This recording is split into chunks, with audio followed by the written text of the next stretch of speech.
Hi, hello everyone. This is part two of the lesson recap for Wednesday, March 4th. And this time I want to talk about the proposals and give you some more ideas on what you might do for the proposals. Uh, Also, something I forgot to mention in the first part of this video is in the exercise document, which is over here, I've added an appendix to it, which describes how you can run your programs in the terminal window. It's down here next to, and it talks about why you might want to do that, and here's the video that explains how to do it. You can also get to that video and all the others from the lessons page when you click on year 9, channel 9. All the videos are there.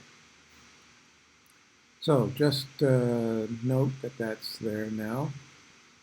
And let's go see where there's some additional ideas for your projects. Now, in Need for Solution, that's where I've added them.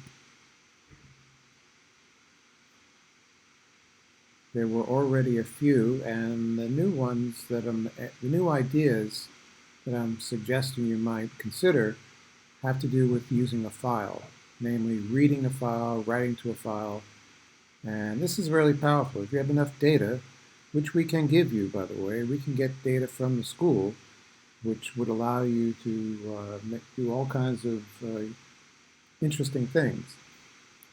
So let's look at a couple of these. There are 5 of them. You can access all these files, all these projects from Online GDB. Just click on the link. Let's look at a simple one, then we'll look at a more complicated one. Now, I'm not going to cover them all because there is some overlap. Let's start with this very simple one. And the first thing we'll do is we'll just run it and then talk about the code a little bit. So, first note, there are two files in the project. One is the source code, the program itself, and the other is data. Now, it's a .c file, but it's treated as data because it's going to be read by this code over here. And this is fine. You can have multiple files in your project. Now, I can't show you here because I haven't forked this yet, but over here, if you want to add a program to a project, you just click on that button, give it a name, and there it is. And you can come over here and you can edit this file just like every other file in your project. Now, I'm not going to save that, but I'm going to delete that. Yes, I'm sure I'll delete that. Now, why would you want to add files to your project? Well, we'll talk about that in a minute. Well, it's another time, but this is an example of when you would add a file to your project because I want my program to read some data. So let's run it and see what happens. Let's maximize the output window all the way and run it.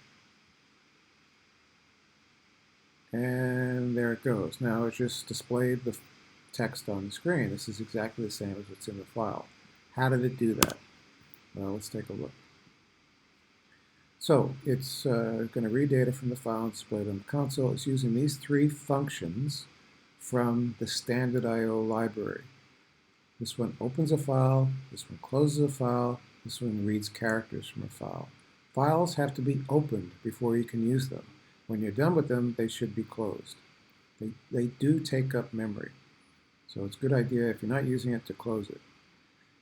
Here we have a variable called file pointer, and it's a reference. The star there means that this is a pointer or an address of or a reference to something.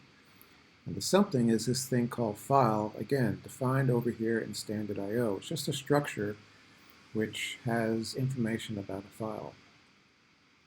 So down here we call the fopen function. We first want to check to see if we can open the file at all. So we call fopen on this file in read mode. And if it was successful, it will return the file pointer in here. Now, if it was unsuccessful, it will put the file pointer will equal null. And that's what we're testing for here. If the file pointer is null, something's wrong, print an error message, exit the program with an error code. Now, if the file we were able to open it, Now we try to read it. So we use the fgetC function, and this is just like get character when reading from, well, you can use, there's an analogous function for getting characters from the screen. Here we're getting a character from the file. Here's the file pointer, and we're going to store the character we read here. Sorry, I'll zoom back out. And we keep doing this looping here until we hit EOF, end of file. This is also defined up here in standard I/O. And each time we read a character, we just display it on the screen until we get to the end of the file, and then we close the file and end the program. That's it. Now, if some of this is not clear, guys, don't get bogged down on the details. I'm just trying to give you a quick glance at this so that you can get some ideas and maybe convince yourself that this stuff is not that scary. Okay, this second one collects employee data from the user and saves it to a file. Let's try that one. That's interesting. So let's just run it again. We have two files. Here's the data file. Now this has got one employee record in it. This is his ID, the name, how much he makes, allowances, and deductions. So let's come over here and just run it and see what it looks like. And then look at the code. So it wants to know how many employees I'm going to enter at this time. I'm just going to do one because QuickTime doesn't like giant files. And the employee number, let's give him employee number 627. And his name is Bob. And let's say we're going to pay Bob $2,000 a month, US. Oh, it's 20,000. Okay, Bob's great, so we're going to pay him $20,000 a month. And he gets some allowances, so Bob's so great, we'll give him $2,000 in allowances. But because he makes so much money, we have to deduct take some money out for taxes, so we're going to take $500 a month out for taxes. Press enter, and there is the data for Bob. And now, because this number is large, the column headings are a little off, but that's, cosmetics. It's easy to fix. Just put another tab in there. So we should also put a blank line in front of the output so it's separated from these input prompts. So there you go. You can read data into a file, and then, or enter data into a file, and then display it out. So again, here we have a file pointer. We have a bunch of variables to store the information that we're going to use. We open the file, this time in write mode. We're going to write to the file.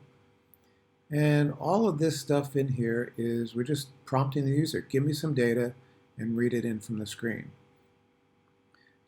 Ignore the for loop for now. We'll come back to this later, but this is how you loop through something a fixed number of times. You know how many times you want to loop because the user told you how many employees they're going to enter.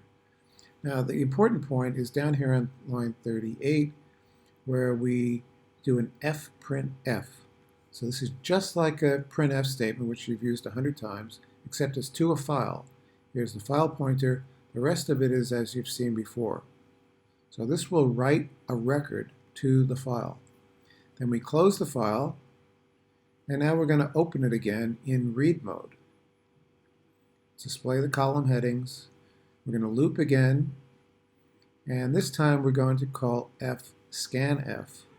This is just like the scanf function you've seen before for getting stuff from the screen or the keyboard, except we're reading from a file. Sorry about my cat.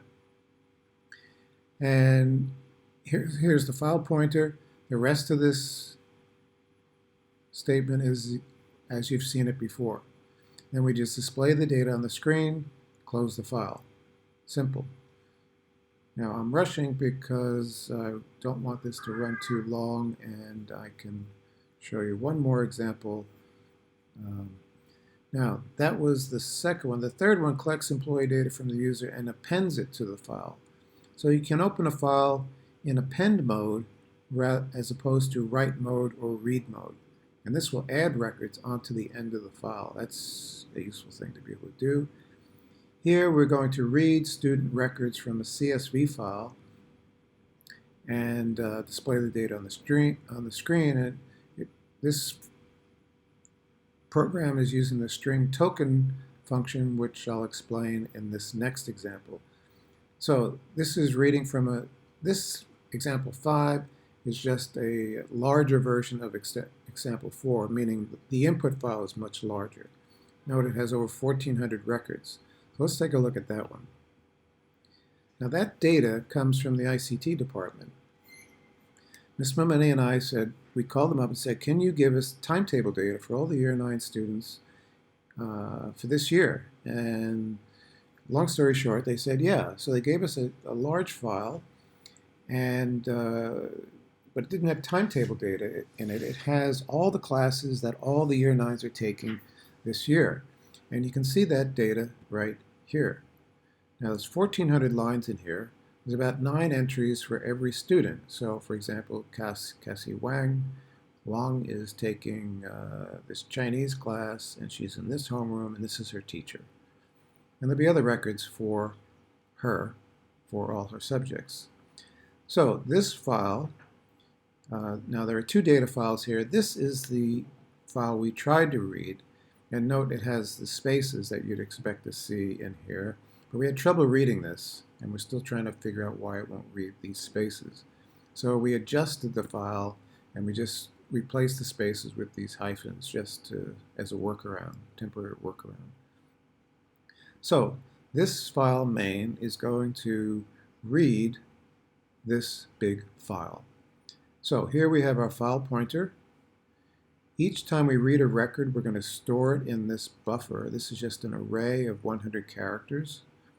And this is the delimiter. Now, back to the file. We have files, we have records in the file, and then each record is made up of fields.